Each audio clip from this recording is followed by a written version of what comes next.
ఈరోజు జగన్మోహన్ రెడ్డి విర్రవీగుతున్నాడు.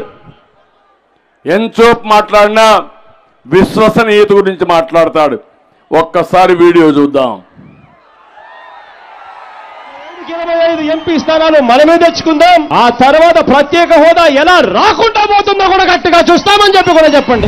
ఆ 2024 ఎన్నికలు జరిగే నాటికి మందనేది లేకుండా చేసిన తర్వాత ఓట్లు అడుగుతానని చెప్పి ప్రతి అక్కకు చెల్లమ్మకు నేను మాటిస్తా ఉన్నా. నా సిపిఎస్ మనం అధికారంలోకి వచ్చిన వారంలో చేపించేస్తానన్నా. ప్రతి సంవత్సరం జనవరి 1వ తారీఖున ప్రభుత్వ ఉద్యోగాల భర్తీకి క్యాలెండర్ కూడా విడుదల చేస్తాను అని చెప్పి మీ అందరికీ కూడా హామీ ఇస్తా ఉన్నా. 200 యూనిట్ల వరకు మీకు కరెంటు ఉచితంగా ఇస్తామని చెప్పి మీ అందరికీ కూడా చెప్తా ఉన్నాం. ప్రాజెక్టు 2021 జూన్ నాటికి కంప్లీట్ చేస్తాము. ఖరీఫ్ 2022 నాటికి నీళ్లు ఇచ్చే పరిస్థితి తీసుకొని వస్తానని కూడా ఖచ్చితంగా కూడా చెప్తా ఉన్నాం. 2023 ఖరీఫ్ కు కల్లా ఈ ప్రాజెక్టు పూర్తి చేస్తామని చెప్పి చెప్తా ఉన్నాం. 2025 ఖరీఫ్ కల్లా ఖచ్చితంగా గోదావరి పోలవరం ప్రాజెక్టు పూర్తి చేసి సమగ్ర సప్లాన్ చట్టాన్ని చట్టబద్ధంగా తీసుకొస్తామని చెప్పి హామీ ఇస్తా ఉన్నాము. 3వ వంతు నిధులు బీసీలకు కేటాయిస్తాము అని చెప్పి హామీ ఇస్తా ఉన్నాను మీ అందరికి. ఇలా ఉట్టి బీసీలకే 139 కార్పొరేషన్లు పెడతామని చెప్పి మీ అందరికీ హామీ ఇస్తా ఉన్నాం.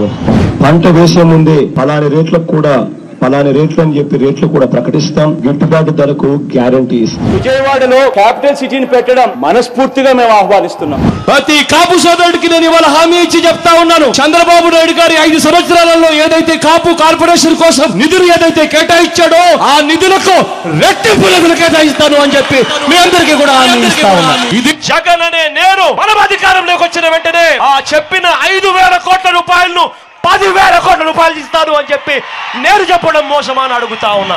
సౌమ్యుడిగా పేరు పొందిన ఎక్స్ ఎంపీని అతి కిరాతకంగా ఇంట్లోకి చొరబడి గొడ్డలి తీసుకొని నరికి అత్యంత దారుణంగా చంపడం అన్నది ఇంతకన్నా దారుణమైన విషయం ఎక్కడా ఉండదు. కరెంటు ఛార్జీలు బాదుడే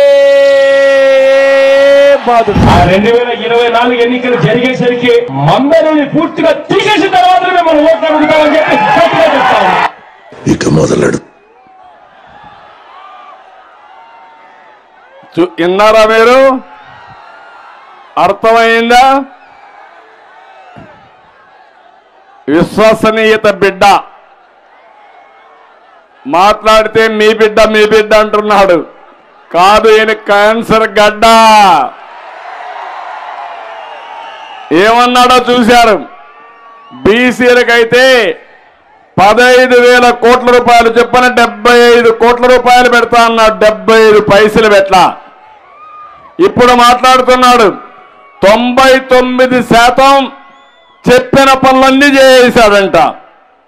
అంటే అబద్ధాలు కోరంటే ప్రపంచంలో ఈయనకి పిహెచ్డి కాదు, నోబెల్ ప్రైజ్ ఇవ్వాలి. అబద్ధాలు చెప్పడం నోబెల్ ప్రైజ్ ఇస్తే అది జగన్మోహన్ రెడ్డి అర్హుడు. మనందరం కూడా రికమెండ్ చేయాలి.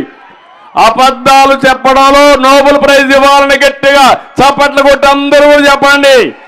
అర్హుడు. ఇంకెవడింత అర్హత రాదు. ఎస్సీలకు 27 పథకాలు రద్దు చేసి మళ్ళీ ఎస్సీలు బిడ్డ అంటాడు. కాపులకు 10,000 కోట్లు ఇస్తానని 10 రూపాయలు కూడా ఇవ్వకుండా నిర్వీర్యం చేశాడు. ముస్లింలకు అన్ని కార్యక్రమాలు నిర్వీర్యం చేశాడు.